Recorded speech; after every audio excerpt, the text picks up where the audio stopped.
Welcome to the Long-Term Care Chronicles podcast. Maitly and Mikko for coming on to the Long-Term Care Chronicles. And before we start, can I get you just to tell our listeners about yourselves and why you created the group? Sure. I'll go first. Yep. My name is Mikko Cook, and I live in Ventura, California, but my loved one is my dad, who has late-stage Alzheimer's and is in a skilled nursing facility in Albany, New York.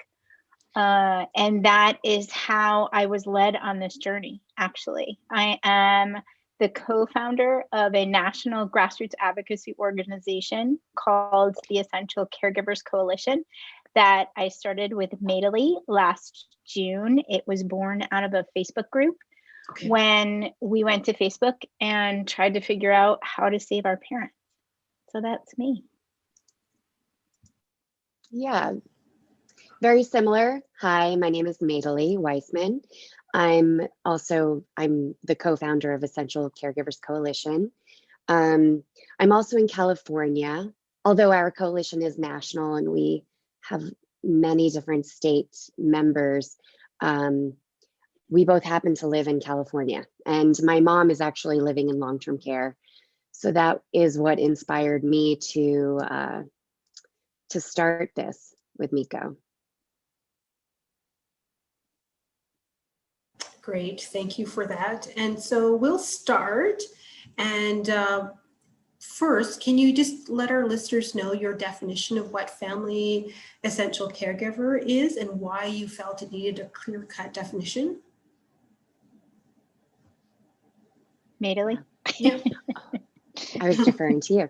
Yeah, so I think it's important to note that family is not always blood, but it can be chosen. So we actually dropped the name family. We used to have family in our title. We just call ourselves essential caregivers because we didn't want anyone to mistake that for being an only family relation. Right, an essential caregiver is someone that the resident chooses. They're the ones who designate who will be their essential caregiver. We're usually people that are very close to them already. We have a historical relationship with them. Could be friends, family, anyone who loves them and knows them well. And we usually care for them. It could be companionship, it could be psychosocial, it could be hands-on care. We all have a slightly different role in each of our loved ones' lives. Thank you for that. And as well, can you just give our audience just a brief overview of what the Essential Caregiver Coalition is and what your mandate for helping seniors and the vulnerable population? Sure, I can tackle this one. So the Essential Caregivers Coalition, basically we came together as a Facebook group. And at the time, it was a lot of support for other people and ourselves to figure out what was happening during the lockdown when all long-term care facilities locked down on March 13th of 2020 as a result of the pandemic. So a lot of us were just family members who would care for our loved ones, who would visit our loved ones, and then got a phone call one day. And after desperately trying to reach out to the administrators of the facility, as well as the Department of Health, as well as the governor and our legislators and the media, we found that the best place to try to figure out what was happening and find answers was actually on Facebook. So as a result, we came to Facebook to do just that. The Essential Caregiver Coalition was born out of that idea of trying to learn. And as we learned, we really kind of shifted more away from the support aspect of who we are, which we do offer that. There are also other groups on Facebook that really focus more on the support. And Maitly and I tried to amass a warehouse of information. When you have a loved one in long-term care, and it might not necessarily be somebody who's elderly, There are parents with adult children. There are parents with young children. There are adult group homes. And that is literally the tip of the iceberg. So you have to almost jump in and give yourself a college education on what long-term care means and all the different types of facilities and which organizations support which facilities and how does the state interact. And so that's what we did. We used Essential Caregivers first on Facebook, and then at the end of the year, we moved to a website because we realized not everyone's on Facebook, so that we could build a storehouse of articles and journal postings and all of these things so that the people who are out there trying to learn had a place to come where they could do the research, where they could learn, who do I write to and what do I do? And I just need some context. As a result of that, we really started to focus our efforts on progress towards how do we make change? How do we find the power structure? Where does the power come from? And how do we make change either at the legislative level, we've worked with filing complaints with the Office of Civil Rights and trying to educate our users how to do that, or our members, I shouldn't say users, our members. And then advocacy with other ally organizations, how to band together and get things done. And now we're looking more closely at what can we do at the federal level. So really, we've moved from support to education and really about advocacy. Yeah, Fantastic. and also empowerment. Oh, sorry. No, go ahead. Go ahead. I think an important element of our organization is that citizens, professional advocates, attorneys, experts in long-term care and also disabilities and Jerry topics, they all came together, and everyone had, including ombudsman actually, they've all come together in this place to exchange actions that they're already taking, and that inspired so many others. And many of our members came and they educated us in addition to each other. So everyone comes with something and they contribute to this movement, something that actually has been percolating for so many years. All of the changes that have been necessary in long-term care aren't just happening now. I mean, they're not just necessary now, they've been necessary for many years, and they've been very slowly getting chipped away at. And this pandemic has revealed so many ugly truths, and also some winners, some very dedicated people who are looking to change the way long-term care is delivered to consumers. So, there's bad and good, but what happened is we ended up being educated by our members, and they ended up educating each other.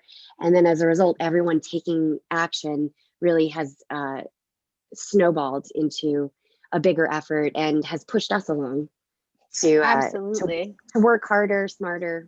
Mm-hmm. And tonight, I have to say, I've learned so much from our members. There's aspects of what goes on in long-term care that questions I wouldn't have even thought to ask, but because they bring all these experiences to the table and a vast amount of knowledge, it's really helped us all become level up the playing field very quickly, because we are this collective that's come together.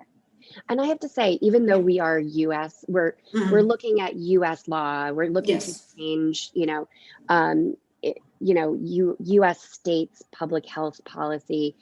However, we also have members that are from Canada, all throughout Canada, also throughout the UK, because these are two areas of the world that are also very vocal about this issue. Yes.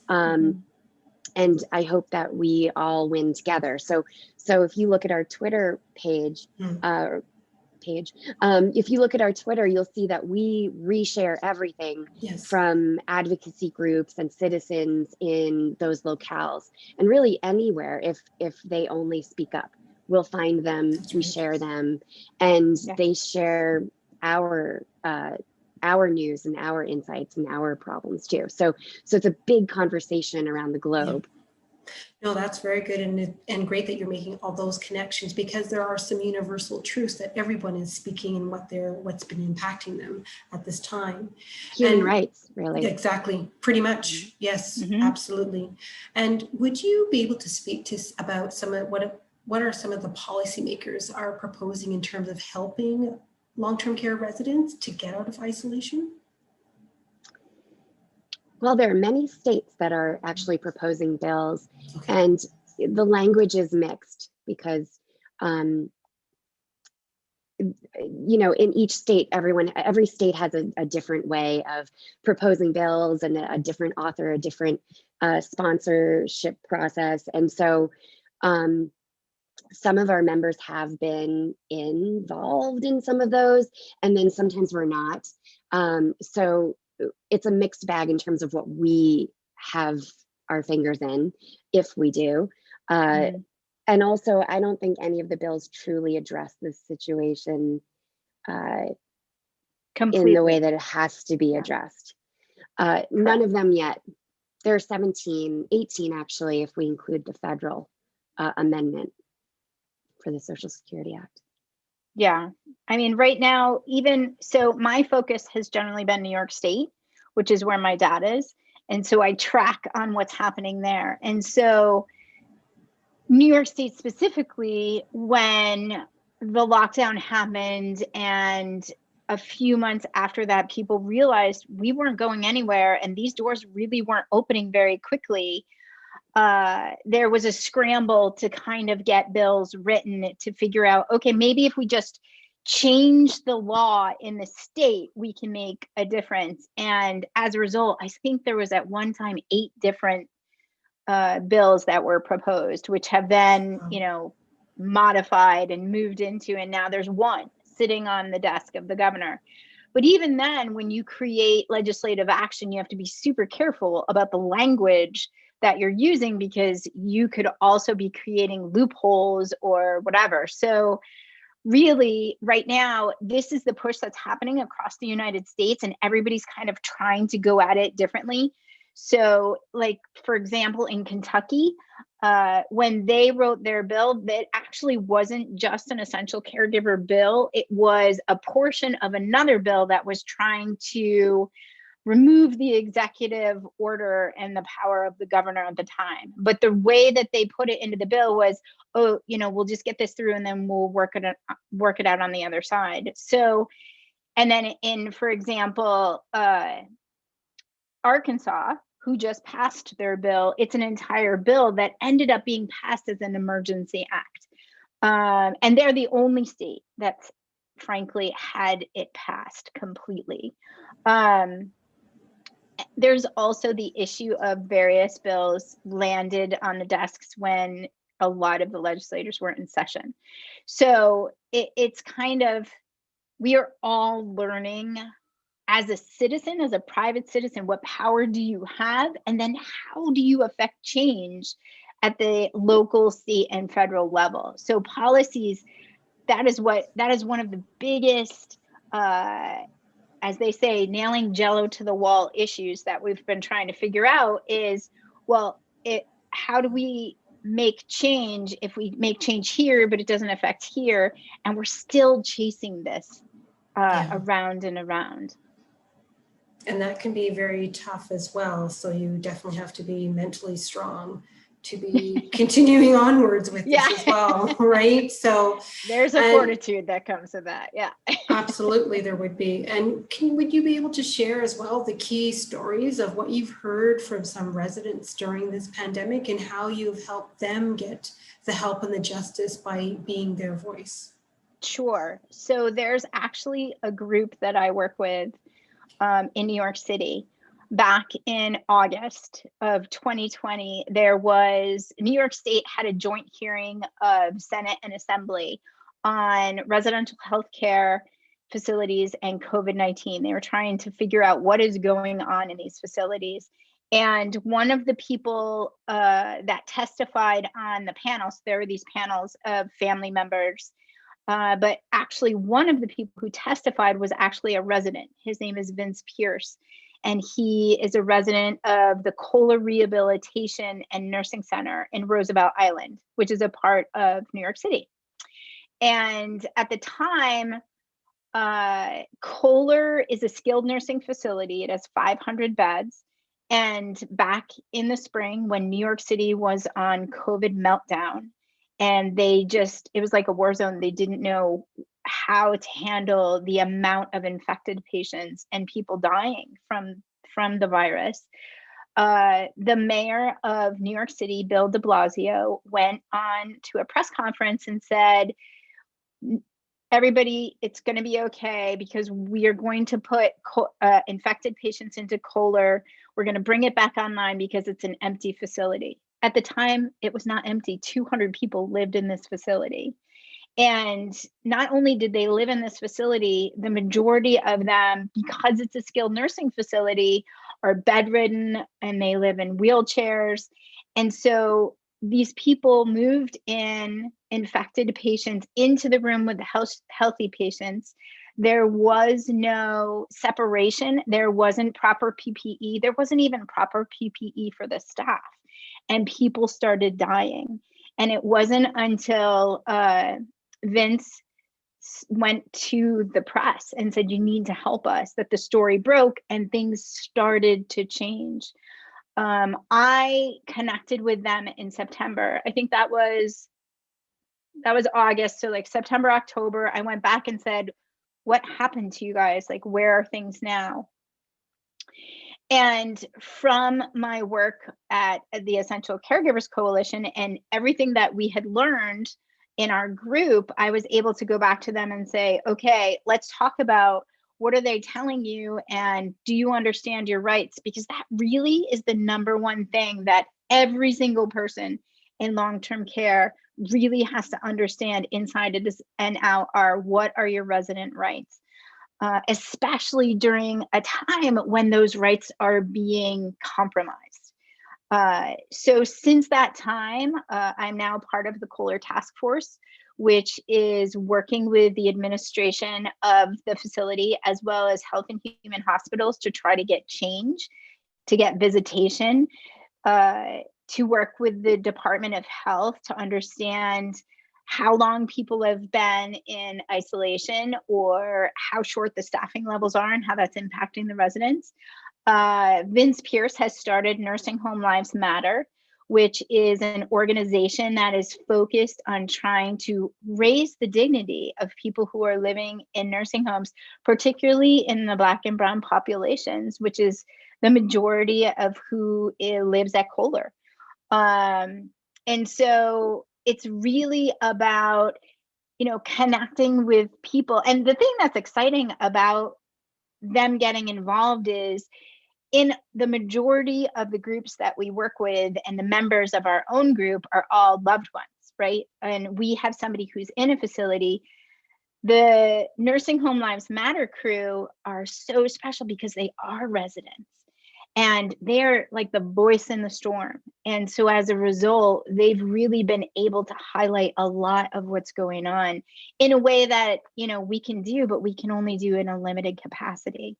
So that's just one example of how we're trying to connect these organizations and bring them in. I mean, Nursing Home Lives Matter was a big part of the national campaign that we were all just a part of. So it's taking that one voice like a match and making it an explosion so that we can really make lasting change.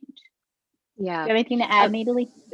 Well, I just wanted to say that's a very good specific example. Because you don't often hear from the residents inside, and we don't want to be their voice. We want to hear their voices. We want to amplify those voices, So, but it's so hard to hear them behind locked doors and closed windows. Yeah. So I think they're unique and they're very strong and they're getting stronger. So they're a really terrific example of a resident experience, but also unique in that they're finding that they do have a voice and that they have power, and they're exercising that and getting stronger as a result. I'd really love to see other residents experience that. I know that a lot of residents in my mom's home have cognitive disabilities, communication disabilities, some intellectual disabilities. So sometimes, so in those cases, you really hear from the resident representatives, the people who look out for them, usually their closest loved one, power of attorney. Exactly. And so it's unfortunate that we can't hear their voices because they can't just come outside and represent. So we do end up relying a lot on the family members to have a voice for those folks, because it's absent from the conversation. It doesn't mean that they're absent though. So Right. our lawmakers have to understand these are full human beings with rights that should be heard, that we should make an extra effort to hear. Exactly. So I think that's a great example that Mikko gives. Absolutely. And then I know that your group has done some research in terms of the relief of the situation for residents being locked up. And through the research, what are some leading countries, cities, what have they found in terms of pioneering the excellence of long-term care during this pandemic? And would you be able to provide some examples of what you think is excellence in quality of care and family engagement? Those stories are unfortunately drowned out by all of the despair right now. However, one of our members in Germany, she actually has loved ones here in the US that she can't bring home to Germany, but she does reflect on, Germany's very restrictive policies from the beginning. However, they never, from what I've heard, they never actually kept family out of long-term care. They found a way to keep that connection. So despite having national restrictions, So this is something that we hear, of course, through our German member. So it's not my direct experience. My direct experience is that it's hard to come by those success stories. Yeah. Yeah, I can definitely see that as being a hard one, especially during this pandemic, and what the experiences have really been for everybody involved for that. So now this is going specifically to your state. Would you be able to speak to, I guess, how the wildfires and emergency evacuation impacted long-term care in California last summer, and how your organization was able to highlight some of the gaps in care for residents in long-term care? Well, last summer it affected, my mom, because she wouldn't be able to, I didn't want her to come outside during wildfires. So that affected where it was creeping into her area. So we didn't want her outside. We didn't want her windows open. We didn't want her breathing in any of that toxic stuff. So I can tell you that I wasn't the only one. So I know that many, many people suffered. And they lost even just that tiny bit of connection that they could have at the window or in an outdoor visit 10 feet away from each other. What we did probably was mostly news stories. Most of our members, a lot of press would reach out to us and ask us, do you have family who can speak to this? Do you know residents who can discuss this with us? And so we would refer them out to family members that we knew were struggling with that particular issue. Okay. It was really just about awareness, raising awareness. And it was yet another example, a lot like winter, Yes. in cold states, or in Quebec, for instance. That's right. It's not unlike that. It's just a different beast, the cold versus breathing in toxic air. Exactly. And then bitter cold, I should say. It's not cold is an understatement. Yes. Cold, bitter, wind, yes. all those things. And so I know right now your group has a number of call to actions currently to further the message, such as the social media campaign of Isolationkillstoo and the Yellow Letter Writing campaign. And would you be able to inform our listeners about these certain call to actions that you have currently on the go? Sure. Well, actually, what you're referencing is the national campaign that Mikko was talking about. So, we're just part of many other organizations. Yes. We all came together in the US to create a national campaign called the Banniversary. Yes. That was actually coined by someone from an organization here called Canner. And actually Tony, right? Tony Chickasha. Yeah, Tony Chickasha. And we borrowed it from him. He gave it to us. And, you know, we brought it back to other groups that wanted to have some, they wanted to make a statement about the year that they've all been locked up or that their loved ones have been locked up. And these are all advocacy groups or advocacy organizations like us, all different sizes and in different states throughout the US. Yeah. And so actually Mikko and Carrie, you guys were both really the heads of this national movement. And so you could probably talk more to it. I was more involved in California for that. So essentially what it was knowing that we were about to gather historical momentum and capitalizing on the fact that we have been doing this for a year, and everyone needs to acknowledge that people have been locked away from their loved ones for a year. So it was, how can we really raise the awareness and the impact of what we have? And it was this really gelling moment for all of these groups all over the place to come together as one solid voice. And as a result, there was this this national campaign focused around the battle cry of isolation kills too. Yes. So yes, COVID can kill, but isolation kills too. And this was a very successful campaign that was driven by the Texas Caregivers for Compromise group earlier in, or towards the end of 2020. I think it was like late summer, early fall. And because of that, they really got the attention of their governor and their Department of Health, and things started to change. So we said, you know what, you've had success with that, let's take that. So we used that as our central focal point, and all of the states came together and had their groups start a yellow envelope letter campaign. So all the letters we'd been writing all year, we continued, but this time we put them in yellow envelopes, so that yellow kept going across the desks of the governors and CMS and CDC. And in addition to that, so hundreds of thousands of yellow envelopes came across all these desks.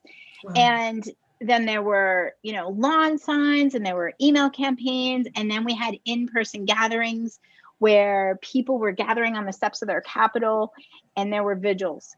So that we recognized all that was lost, the lives that were lost during this year. So this national campaign is actually continuing. We did do that. We were really successful in blowing up a lot of momentum. We had over 30 news articles and stories told about what was happening. And in the midst of it all, CMS reissued their guidance, I think probably on the 10th, and the entire week was from the 8th to the 13th. Wow. So CMS reissued their guidance, and that actually, there were a lot of people who said, great, it's over, you're done, right? And that's when we really had to jump into the education and say, no, now we really get started. Because even though CMS issued their guidance, there are still states today that have not accepted that guidance. And we're what, 2 weeks from that experience? So at the time, we just dug our heels in a little bit more. And now on the backside of that campaign, people are still writing letters, people are still sending emails, and now they're more pointed and focused at the Department of Health within their states. If they haven't had reissued guidance, this is the case for New York State. New York State has changed nothing since CMS came out. So the facilities are still in a 14-day lockdown whenever there's any one case at any point within the facility. There are states who came out and said, you know what, we're not actually going to acknowledge the guidelines at all. And then there are states who reissued their own versions of the guidelines. And on top of that, you have assisted living facilities and these other kinds of facilities who do not fall under the guidance of CMS. So they're still locking people out irregardless of what CMS is doing. So this continues on. So our calls to action are still very valid. People can still go to the isolationkillstoo.org website and write letters and sign petitions and share social media and continue to peck away at this, because it's not a one and done campaign, unfortunately. No, it has to be an ongoing conversation. Mm-hmm. And I'll put that as well in the show notes so people can be able to Thank you. put that there and go to that site. And talking about the Banniversary, I know on March 13th was the anniversary in which you refer to as the Banniversary, and you held an honor walk in Arcadia for the national rights for residents in long-term care. Can you guys speak to that? Sure. We didn't just do that, actually. Yeah. A couple days before that, we were up in San Francisco also. Okay. Yes. So, and that was with actually the long-term care ombudsman program up there, and some of our members from the California team. And then we met in Arcadia, which is in Los Angeles County, and we had a really nice turnout. KTLA they were kind enough to do to do a segment on our group and our mission just the day before. The day before, I think it was the day before. Yeah. And a lot of people showed up because of that. They saw that. Yeah. And we didn't get arrested. So I'd say it was a success. Correct. That's always a plus. Absolutely. Absolutely. And then now, leading to that, I know a couple of days before that, that was when the most recent update by the California Department of Public Health, referring to AFL 20.22.6, looked promising for allowing visitation to long-term care facilities. However, there are many different criteria which can be confusing with color code visitation based on county, and if this is indoor or outdoor.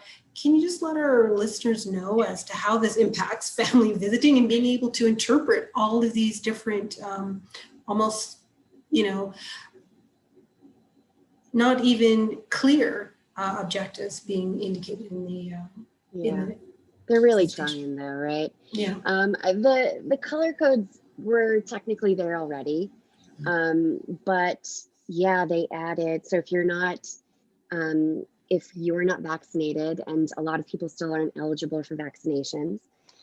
So if you're in that unfortunate category, which is pretty wide right now, you have to test every 2 days, which is not, I guess if you're just a general visitor who's popping by to see, your relative when you happen to be here, and you don't visit every day to help out or to be a part of their lives and to ensure that they have psychosocial support, then it's not so much of a hardship. But someone who has to get tested every 2 days, that can be a lot of work. It's time consuming, it's expensive, what insurance covers. And so that's a block. And then they're still not really recognizing, there's a difference between visitors and family members who are considered essential to the resident, to their care, to their oversight, to their personal connection needs. They do include compassionate care, and they make sure that that's still happening. But that's sort of it's finite. If they're crying, come and help them for that day, or if they're end of life, come and say goodbye, and then everybody's guessing at what day that will be. There are a lot of problems with compassionate care. So, we just, I read it and I had a hard time with all of it because they're just skipping over something that's so important. And if from the beginning of the pandemic, we recognized that certain family members could be collaborators in public health, follow the same strict guidelines in regard to infection control that staff follows or should follow, and are willing to go in knowing that they may risk being infected if there happens to be an unforeseen breakout. They should have been part of the public health plan from the beginning. So when I look at these attempts at, trying to return residents' rights, restore them, it's to me, it's so far away from what it should be. And it's so restrictive in terms of being, I guess, it's almost ignorant. You know, they're not really aware of the needs of the people who are in these care homes. They're not all clinical, you know, they're not all clinical needs, and there are different types of loved ones. There are different, Yes. there are visitors, and then there are the caregivers. And even if a certain care home doesn't allow hands-on care, we're certainly there with the connection and the historical relationship, the cognitive benefits of that connection, the psychosocial support, emotional support. Those are all contributing to failure to thrive, which is Yes. Right. unfortunate when you see it on someone's death certificate, Yeah. because you know that was avoidable. Yeah. One of the points that I like to make when, you know, one of the arguments is, but this is what staff does, right? You know, we have staff who watch over your mom or your dad or your husband or your wife, as well as you would do. You know, you're giving them that care. And my response is, my dad is never going to start crying when the staff member leaves the room because he doesn't know when they're coming back. But he's going to start crying if I were there and I'd leave the room. Yeah. And they're that's the difference. they're also not addressing this big elephant in the room, which is that staff is not paid a livable wage in the majority of cases. They work so many jobs. They're overwhelmed because staffing is short most of the time. Even when they're meeting the minimums, it's still not enough to care for the residents in the homes. So there's no time really to stop and provide that psychosocial support, especially in a highly stressed environment like that of, you know, a public health emergency. So when lockdowns happen, they lose all the support that family members would normally provide. Right. And they're not talking about how much of an impact that loss has had on their caregivers, you know, their staff caregivers. Yes. But I Exactly. can see that it's clear to me it's had quite an impact. Of and also the course. turnover, Mhm. not to mention the turnover. So residents, you know, they've been moved from room to room, and people who have any type of cognitive disability, it requires a new adjustment. It's a shock to their system. And then they lose staff members. You know, when the staff members turn over, there's new faces now to That's right. get to know. It feels like you're in a strange place with strange people in these Yeah. scenarios. And this is a common story being told. So I know that it's not just a few individuals, Yeah. it's many.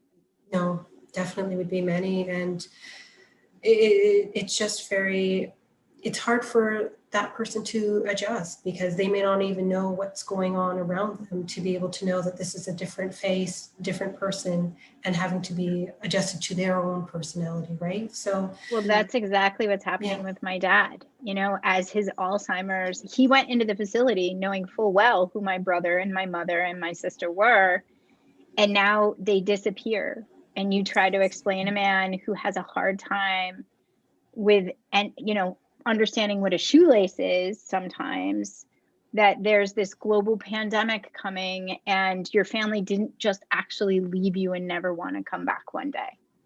How do you explain that? You can't explain And honestly, it. I don't hear staff trying to explain it a lot No. of the time, because some people have to hear it every day or every hour, you know, in some way that they can understand.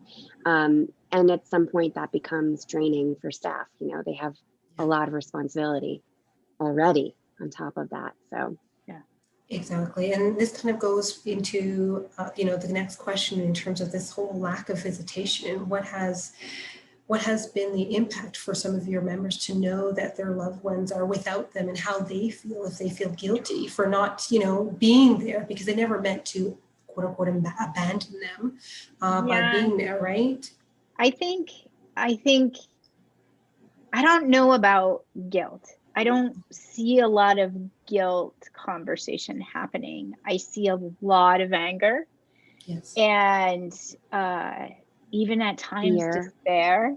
I think there is huge amounts of grief that we are going through, grief on so many levels. I mean, I just think about who my dad was when he went in, and in a lot of ways, my family is one of the lucky ones because my dad is still alive, right? They didn't have to say goodbye through a window or on FaceTime. And I can't even reconcile the amount of grief someone has to go through without having that kind of connection at the very end. But there's a different grief that I know my family goes through, which is my dad had so many precious moments stolen from us where he did remember who we were, where he could connect to his grandchildren, where he had these moments where he connected to who he was himself. I mean, in a lot of ways, who he was stolen from him in that way. And now I see a new form of grief forming in the conversations, because as some people are getting visitation because the CMS guidelines have been reissued, and there are some facilities who are following that and are able to hug people, not a lot of them, but they're out there. And so you'll see someone post pictures and say, I've hugged my mother today, look at these pictures. And for every one of those, there's like 10 to 15 people in the comments that's like, I'm so happy for you. This kind of makes me sick because I still can't do it. And that's a whole other new kind of grief that's happening. Yeah. Or my loved one died. And my loved one died. Yeah. I'll never. And now I'm watching you get what I can't ever have. Yeah. And then there's a whole other level to this. So there are people that are getting inside one way or the other. So either they're in a home that is finding a way to get them in, or they have compassionate care. Somehow they're getting in, but they give something up to do that. They're constantly in fear of retaliation for misstepping or seeing something that they shouldn't see. That management doesn't want them to know about, that they've been used to not having seen for so long, and suddenly they lose their access for some reason that sounds completely reasonable to management, but we all know it's not, that it's, it's an arbitrary decision because you have access and you're able to see things, and maybe you said something about it. So there's almost like there's a muzzle on people who want to speak up for other residents when they happen to see something. Even when we're, potentially in a room, we see other residents nearby, and maybe they're calling for help, or they're walking around in their underwear, or maybe they fell on the ground and nobody's coming to help them.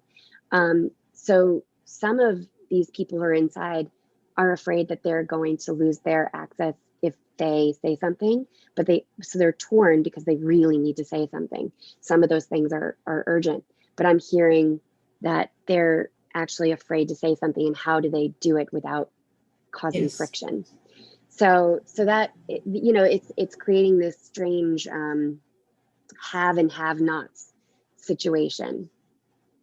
And it's unfortunate for the residents, because they could have somebody helping them, by calling, the front desk and saying, hey, can you help this person on the floor, without worrying that management's going to come up and be like, okay, your visit's over. But that's the reality right now. Everybody who is inside has a little of that in the back of their head, if not a lot of that. Well, I can't even imagine that type of pressure to have in terms of that type of a visit. And then how do your members then cope during these type of situations? Like, is there anything that you're offering for your members to kind of to do or support available? Because I know you do other types of support, but in this type of a situation. I believe that there are other groups that are more support based. So on our website, we have sort of a social website. So people join, they can have conversations. We created groups within that. We call it an online community. So we created groups within it, and there is a grief group, and there is a family council group, and there are groups for just about any topic that comes up in the conversation that we feel we need to have a specific, focus group to set aside for them.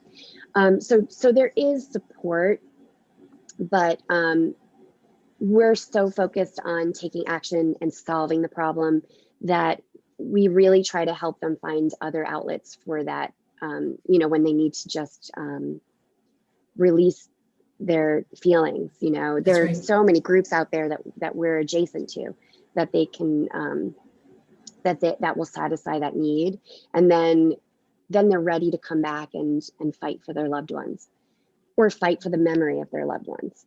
Yeah, I think great. One aspect of support that we do provide is that our membership is really close-knit, and in a lot of ways, when a problem is brought to the website, there'll be at least 2 to 3 people jumping in to try to help them understand the rights better, understand the pathway towards getting resolution for what it is they're looking for. So you feel supported in whatever it is that you are trying to work out in that moment. So that's kind of great too. That makes you feel like you're not just shouting in a well, that there's something you can do, because that is hugely empowering. Definitely. Yeah, that's definitely. really important. That's definitely, thank you for that. And your group is not just only for long-term care change to the visitation, but for all congregate care settings, and make this national to ensure that this doesn't happen again. What else is your group doing to further this agenda? Well, right now, our primary concern is long-term care, essential caregivers being designated and implemented in public health policy for all long-term care homes. So that would be state and federal level laws. Speaking as someone personally who's had her mom in the hospital a few times and have had to fight tooth and nail to be there with her, I also would like to see hospitals have an essential caregiver program as well, so that during public health emergencies, there is a collaborative experience with designated family members. And I believe that long-term care, once we accomplish that in long-term care, it's not that far off for hospitals. In fact, there is law already for this in hospitals for people with disabilities. It's just that hospitals seem, or I guess hospital staff seem to be uneducated on that. They thought the pandemic wiped out all of it. Actually, back in June of last year, Connecticut Public Health was taken to task on that, and they had to revise their language and their directives to ensure that people with disabilities were able to have their caregiver, their person with them. So, but it shouldn't be that hard for people. They shouldn't have to say, here, Connecticut made the same mistake. You shouldn't, this precedent. And hey, this still exists in law. They shouldn't have to fight so hard for that. It should be widely known, widely accepted, and overt in public health policy. Absolutely. I'd like to see that across all congregate care, that when public health policy is made, families are brought to the table. The people who are being affected are helping to make the decisions, as opposed to just having the decision made upon the resident, the family, the voice. I think it's rather short-sighted to create blanket policy and leave it in place for a year and not take into consideration the voices that are being impacted by it. So. Exactly. And right now, our elected officials' best efforts, are they being made to protect seniors and provide them with the highest quality of care that they themselves would have wanted when it's their turn in long-term care? Do you feel that that's being done? I think I would love that to be true. I think they are no different than the mass populace, which falls under the misbelief of, well, that's never going to happen to me. And so I think there are many different agendas coming to fruition when it comes to long-term care, many that we didn't even understand existed before this situation. I would like to think that the elected officials, and I know some of them, are doing their best to rectify this situation, especially the ones who have personal skin in the game, who have somebody who's in a facility or had somebody or is related to somebody, because once it gets personal, you don't stop the fight. And those are the elected officials who have been helping us further the cause the most. So in that regard, yeah, they're out there. I just want more of them and to have them call us. Yes, please call us. Yeah. please call us. And so how can some of our listeners then be able to engage in your group to get the coalition moving forward with some of these key initiatives? Can you just let them know? Sure. It's really easy. You can go to our website, which is essentialcaregiverscoalition.org, and join and be part of the conversation. We constantly have conversations going on about what's happening in your state. Are you getting visitation? What are the rules you're reading about? Help us to understand, especially even, in Canada would be fantastic if we had a larger populace from Canada coming in and helping us understand what's working and what's not working. Yeah, it's really important that our, other countries are contributing to each other's conversations because we can learn from each other. Exactly. Yes. Yeah. I would love to see more of what's working because I know a whole lot about what's not working. Yes. So if you have stuff that's working, bring it on. There are some organizations out there that we talk to, that we are learning from and are trying to figure out how to make that part of the bigger picture. But the more information we have, the better. Absolutely. Absolutely. So I'll definitely put all your information in the show notes so people can be able to click on those links and to be able to do that. But I wanted to thank you both for coming on to the Long-Term Care Chronicles and speaking on this and being able to educate everyone. Thank you so much. Awesome. Thank you.